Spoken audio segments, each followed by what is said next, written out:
First Samuel chapter 25. This is what the word of the Lord says.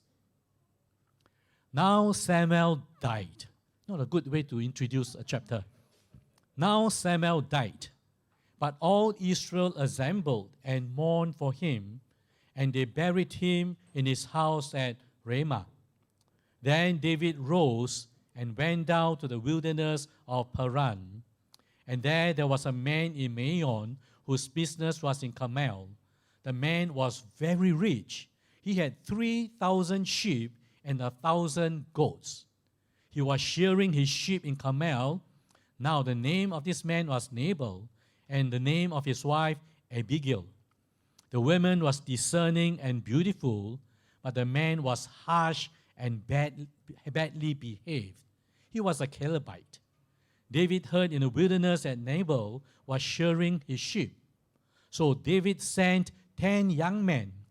And David said to the young men, "Go up the Carmel and go to Nabal and greet him in my name. And thus you shall greet him. Peace be to you, and peace to be your house, and peace be to all that you have. I heard that you have shearers. Now your shepherds have been with us, and we did them no harm, and they missed nothing all the time they were in Carmel.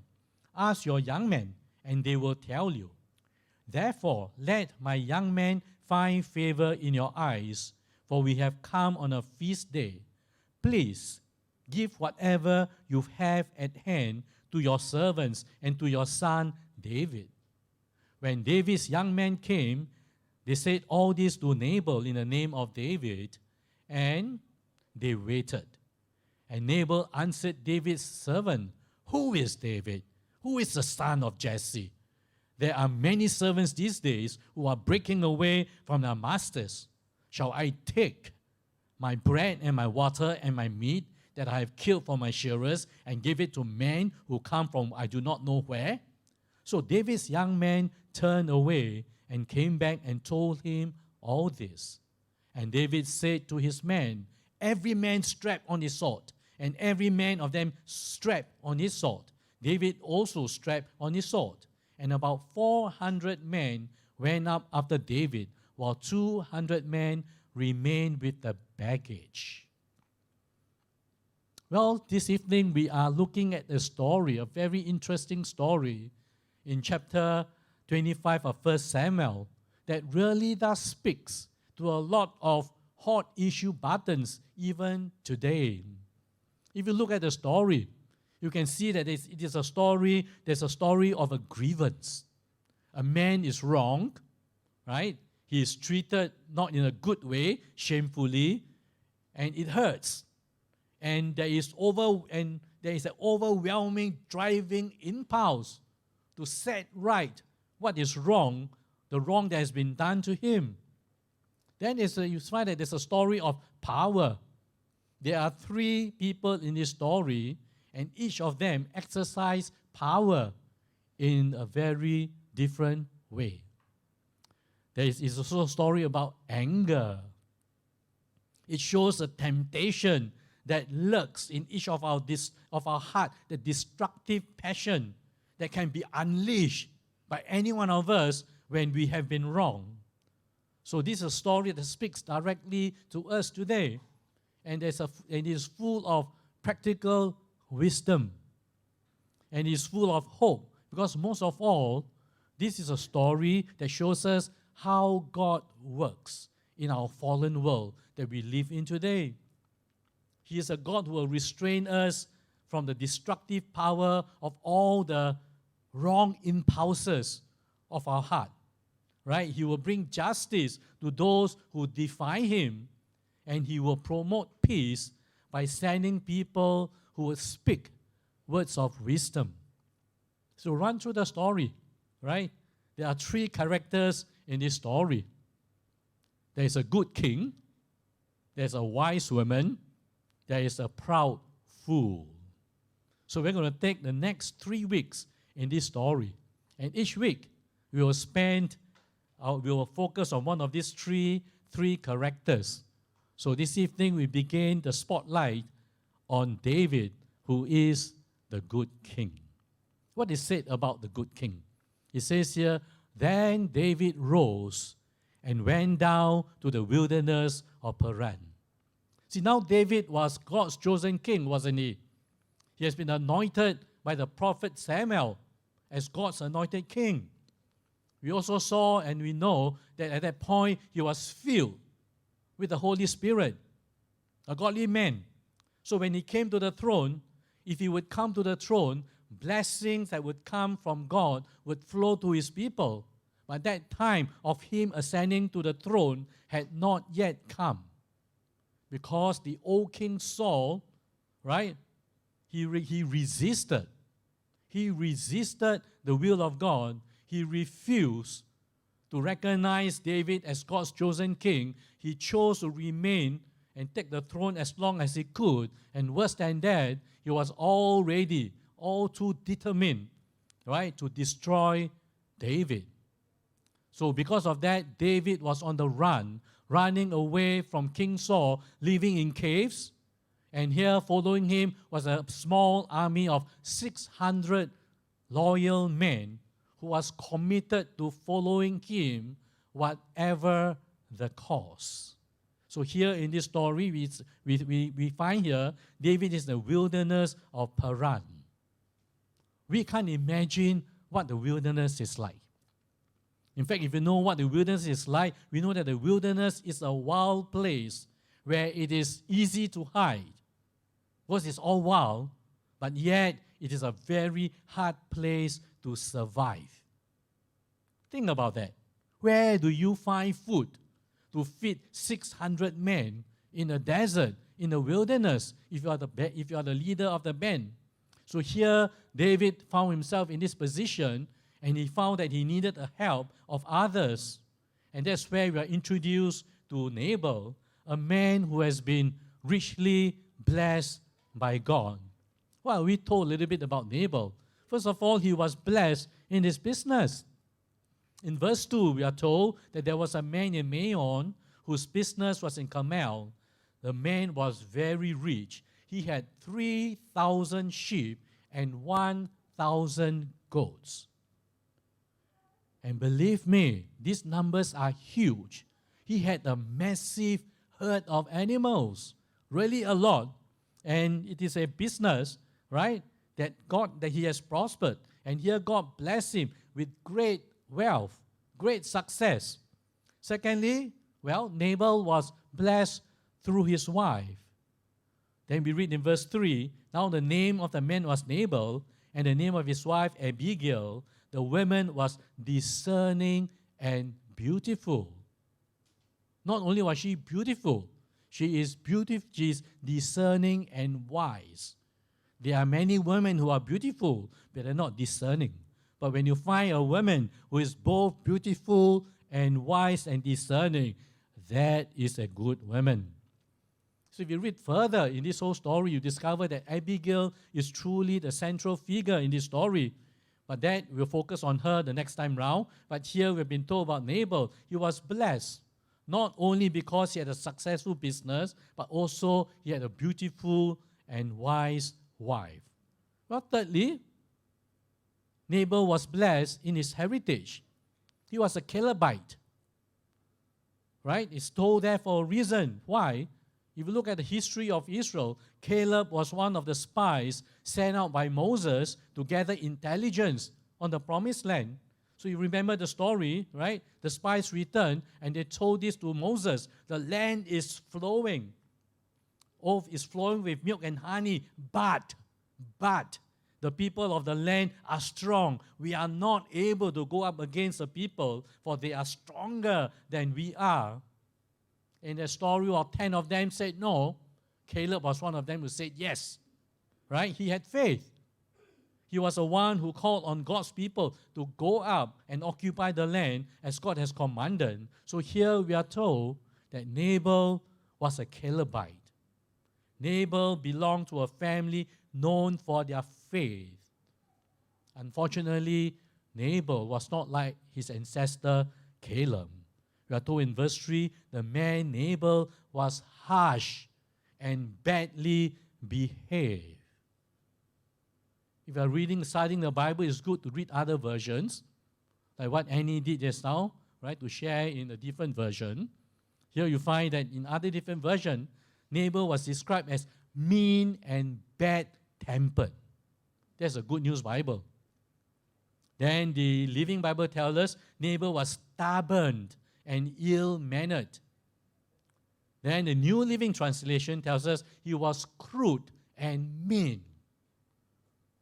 Not nice word, but this is everything that Nabal was. You get the picture. This man was a mean man and a selfish man, very rude, bad-tempered, and harsh quite often.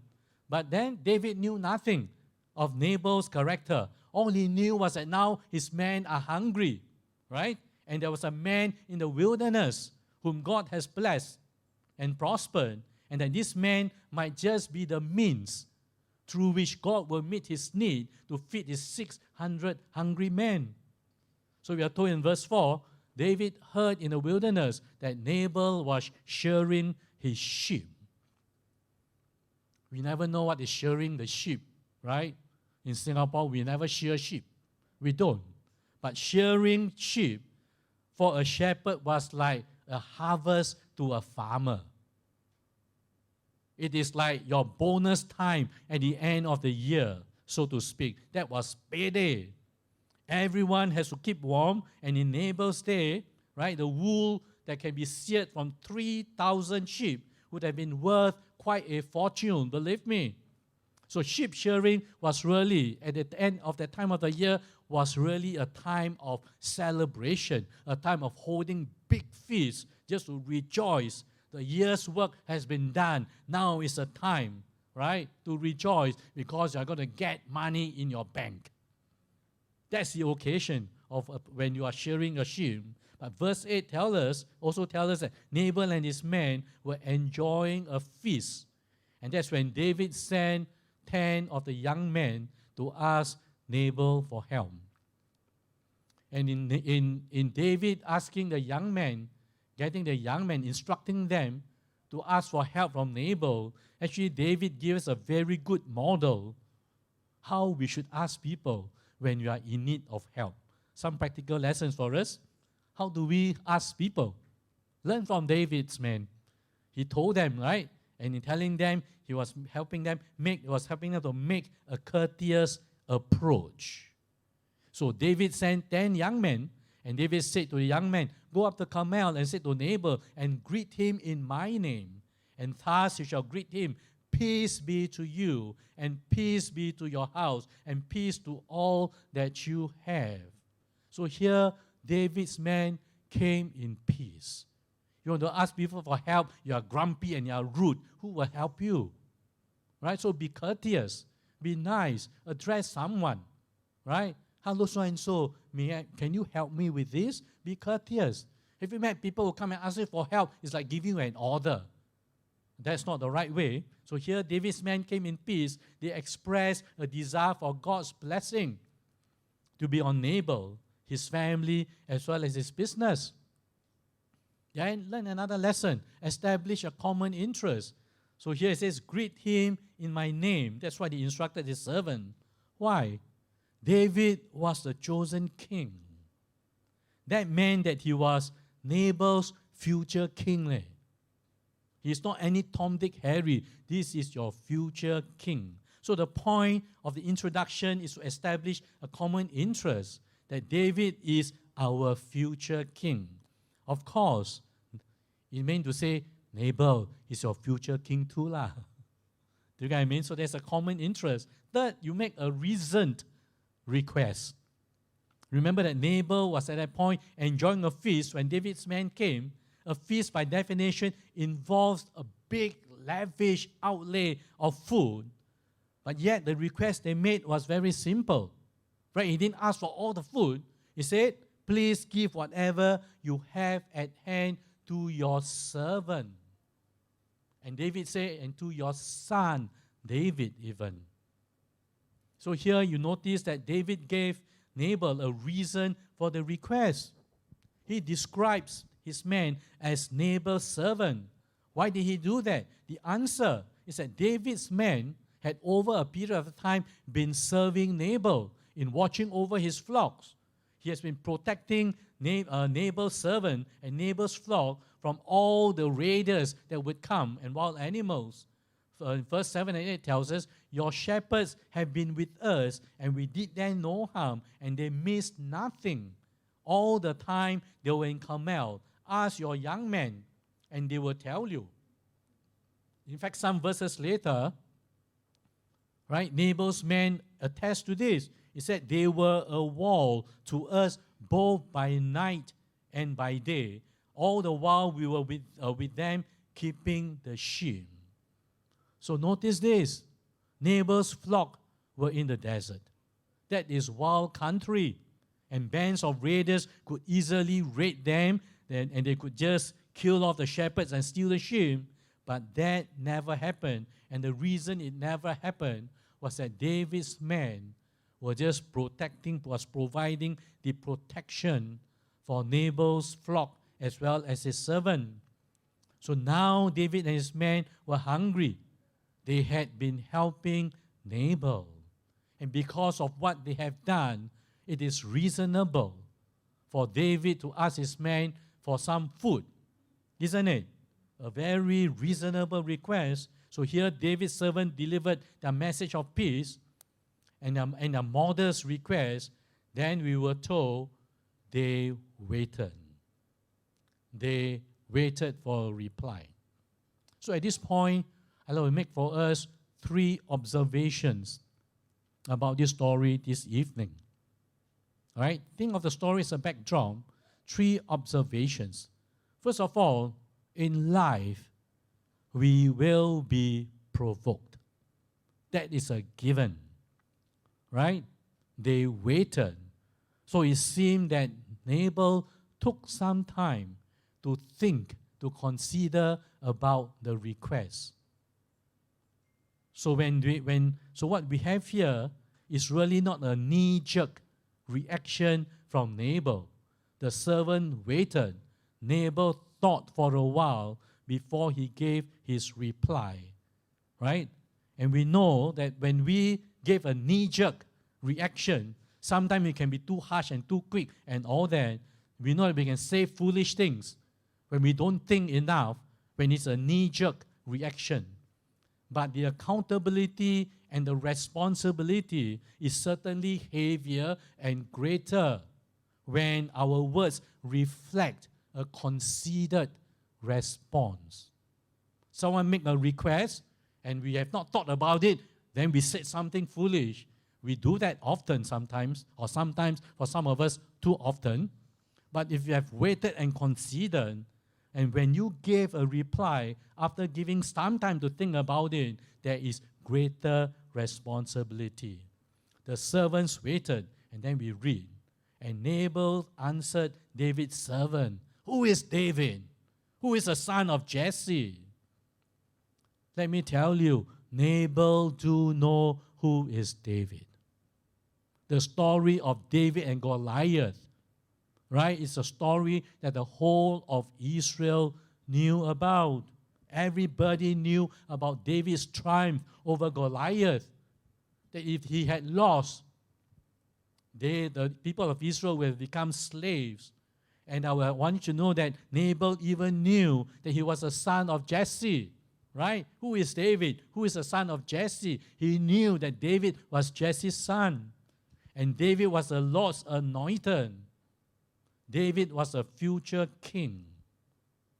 We would have expected Nabal to reply, "I may have not met David before, but I owe him a great deal. If he had not stood up and fought and conquered and win over Goliath, probably I may have become a slave. How can I be now right here having such a successful business?" You would have expected him to say that. But he did not. Right? He had no time. He don't care. He cared two hoots, right? He don't care about God's chosen king. And he insulted him. "Who is David?" Right? "Shall I take my bread and my water and my meat that I have killed for my shearers and gave it to men who come from I do not know where?" Right? That's the attitude of his reply. Can you imagine that? But think about it. Has such things happened to us? I'm sure it has. We do all that we can. We try our best. We give our all. We try and do good to another person. And all that we get back was rudeness, ingratitude, harshness. We get that in return. There is something especially offensive about an ungrateful heart, isn't it? If we have done everything that we can, we would have responded, look what I've done for you. Is that the way you treat me? If this is all that I've done for you, and that's the way you treat me, this is what happened to David. I suspect it has happened to many of us. Later in the chapter, we are told that David had said this, surely in vain have I guarded all that this fellow has in the wilderness, so that nothing was missed of all that belonged to him, and he has returned me evil for good. Brothers and sisters, there will be times, and I believe there has been times, when that has happened to us. We extend ourselves to do all the good, be kind, and do all that we can, and all that we get back is ungratefulness, ingratitude, harshness, and meanness.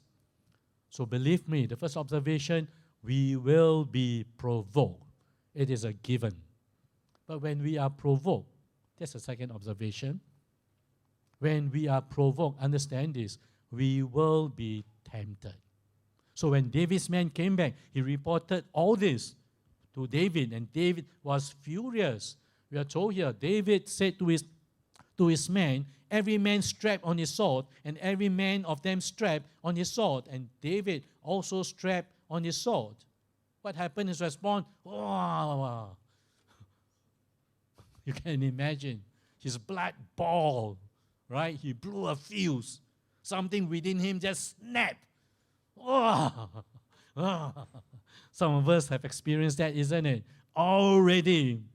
He decided there and then he would destroy David and Nabal and his entire household.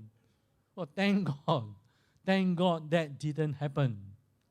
Why? God restrained the worst in David by sending a peacemaker. And that came in a wise woman called Abigail.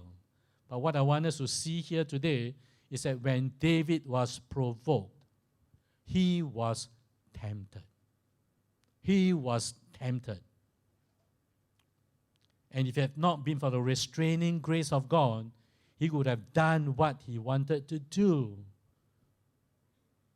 It's true, many a times I wanted to react and all that. If not for the wisdom of my wife, I would have made major mistakes.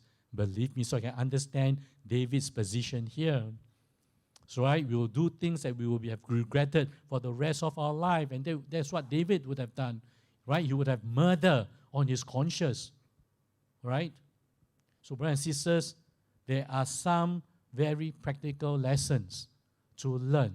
That when we are being provoked, we will be tempted. What are some lessons we can learn? Well, be on our guard. Be on our guard when we have been hurt. Don't be too quick to react. Just stay for a while. Stay for a while before you react. Be on our guard. See, this story found here in 1 Samuel 25, it comes, of course, right after 1 Samuel 24. If you go back and flip the page over, you'll read the context of what happened in chapter 24. And it tells us a story of David who found himself in a cave with the king who wanted to wipe him out, King Saul. Here, King Saul came to the very cave that David was in to relieve himself. And at that point, David could have finished him off in a moment. But David didn't do it. His men urged him, seize the opportunity. 卖当了啊，没时间了，可以死. That's what the man would say. But David restrained in chapter 24. He knew that God would deal with this man. In chapter 24, he trusted God to do it in his time. So here in chapter 24, it showed David at his generous best. Then just turn the page, chapter 25. He's showing David at his impulsive worst, isn't it? What a change. How can a man who was filled with the Spirit, who responded so well in chapter 24, right? Suddenly, here in chapter 25, because when he was provoked, he was tempted. Any one of us, no matter how godly we are in walking with God, be on your guard, because we can be tempted. The devil is there to just bait you in, and if you just go straight in, see, Lord. So be on our guard. David knew that he had to guard against bitterness towards Saul. But here, Nabal's harshness was a totally different ballgame altogether. It really got him boiled down. So one of our greatest temptations will come to us when we least expect them. So let's be on our guard. Be watchful. Our enemy, the devil, prowls around like a roaring lion, waiting for someone to devour. Right? I never expect that he will do this to me. How can she do that to me? And all that. So be on our guard when we are hurt. Secondly, remember that we are living in a suffering or broken world. We'll see the next time that one of the ways Abigail helped David was to point out that there was nothing unusual about the way Nabal responded. In that sense, Nabal was rude, harsh, and mean to you. He is rude and harsh and mean to everybody. That Nabal has been like that all his life, not just to David. But here, David was so outraged by Nabal that he lost all sense of proportion. He was going to go out on a rampage. You have offended me. Today, tomorrow, you are no more. You and your family out of this earth is what he was thinking. He was gripped by such a sense of anger, such a sense of injustice. But what he proposed to do wasn't just at all. We know what this is like, isn't it? When we are provoked and anger, all kinds of thoughts, all kinds of vengeful reactions all form in our mind of what we will say to the person or what we will do to that person. I don't know about you, it happens to me quite often. So it can happen to any one of us. So how we would like to how we can expose them, right? And if we do that, we are falling to the same trap as David. We live in a broken world. People will always react in an ungodly manner to us, but how we respond is important. And our practical lesson in this is learn to focus on our future calling. David is God's chosen man because he was called to be king. If he did what he said he would do or thought he would do, he would probably live, as I said earlier, with a murder or even a massacre on his conscience. So we'll see the next time that God in his kindness sent peacemaker who restrains David from doing something he would have regretted for the rest of his life. And one of the ways he does this is to remind David of his future calling. We'll see that next week. So here are some practical ways to resist temptation when someone has hurt us. Don't be surprised when we are hurt. Remember that we live in a sinful world. And think about it. We focus on our future calling. Don't rack it up by just a moment of impulsiveness. So all of us are God's men and God's women. God has a purpose. God has a work for all of us. So let us not forfeit our future usefulness to God just on the altar of paying back something to someone who has been rude and harsh to us. Yes, we will be provoked. And when we are provoked, we will be baited or tempted. But when we are tempted, let us learn to look to Jesus. That is the only solution. The whole Bible points all our solutions to life troubles, points us all to coming to the Lord Jesus. And this story is full of comparisons as well as contrasts between David and Jesus. See, when we are provoked and when we are tempted, that's a time we do not react, but learn to pause for a while. Look to Jesus. Lord Jesus, help me. I'm in trouble. Lord, give me grace not to react. We learn to look to Jesus, fixing our eyes on him. So let's look at how this story points us to Jesus. There are 7 ways, very quickly. Well, Jesus went to the wilderness, isn't it? So before Jesus began his public ministry, he went to the wilderness, just as David was in the wilderness. And in that wilderness, Jesus was provoked by one that is far worse than Nabal. He was provoked by the devil himself. Jesus was provoked by the devil himself, and Jesus was tempted. 40 days of fasting, and he was tempted big time. But here we found Jesus triumphed when David had failed. Why? We found Jesus committed to living his life by God's word. If you're the Son of God, turn these stones into bread. What they say, man shall not live by bread alone, but by every word,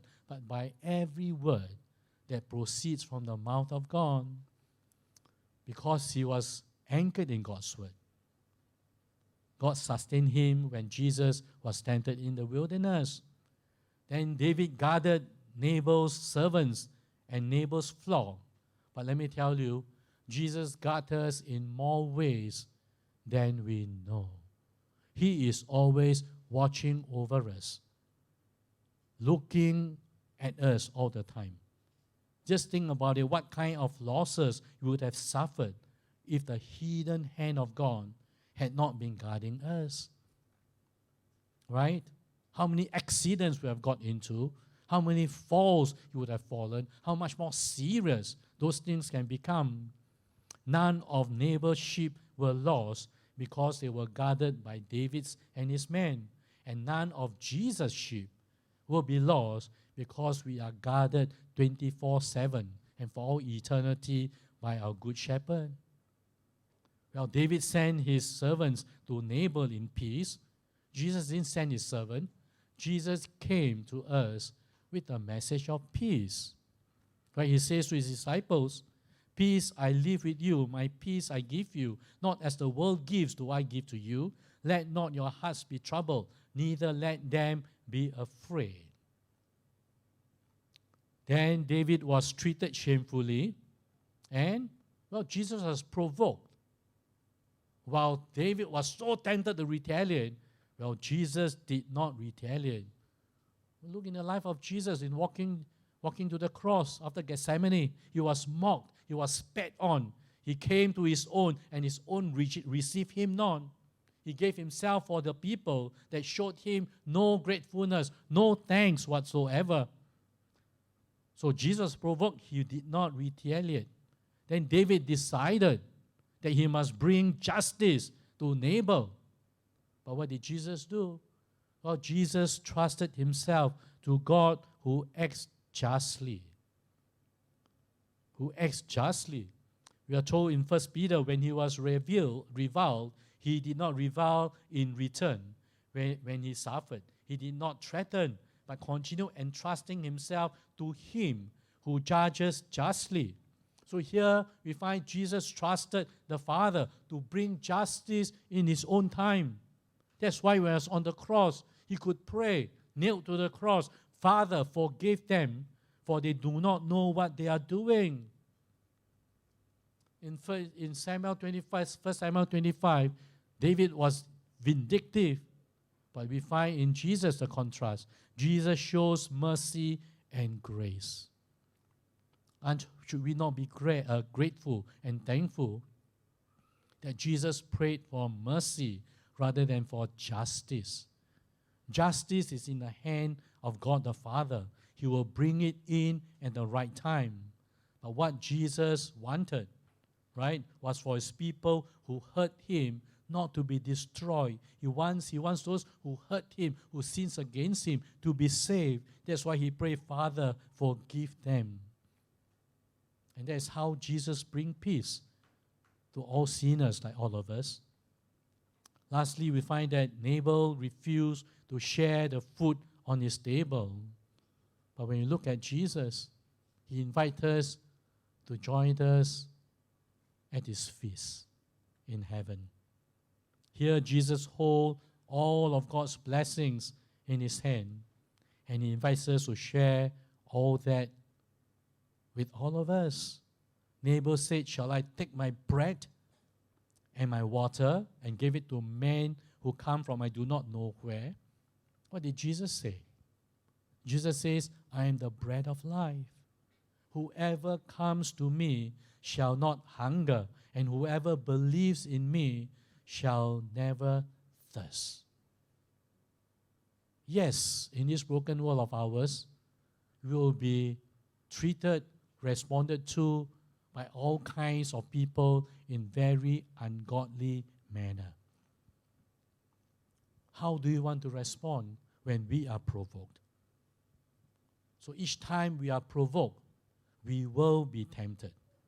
So when we are tempted, let us learn not to be too quick to react, but just to take some time, just slow down, just fight. That's why somebody says, when you're really angry, right? When you're angry, you count 1 to 10. When you're hopping mad, count 1 to 100 before you think about saying what is already on your mind, right? That's good wisdom. But then add in one more. When you're counting to 10, count to 100. Pray to God, "Lord, I'm in trouble. If it's left to me, his head will not be on his shoulder by lunchtime. So Lord, you better give me the grace to know how to respond to him or to her." It is so important. It is so important. So when are provoked, we'll be tempted. Let us learn to fix our eyes on Jesus. Hebrews 12 advises, "Consider him, the Lord Jesus, who endured from sinners such hostility against himself, so that you may not grow weary or faint-hearted." So is there a grievance in our life? Have someone done something that hurt us real bad, so bad, they were still holding that bitterness and the anger in our heart? Have you been so provoked, you are filled with rage and anger to react, to get back at that person for what he or she has done to us? Are we able not to understand a fair bit? That's what David walked through. So we are living in a world, right? We are living in a world with so many grievances and so much anger, desperately needing people who want to be like Jesus. Let us learn to look up to Jesus so that we may be like him in response to all the temptation, to react to all the provocation in our life. First Peter, lastly, let me finish with this. This 1 Peter chapter 3 advises, "Whoever desires to love life and see good days, let him turn away from evil and do good. Let him seek peace and pursue it." Let's pray together.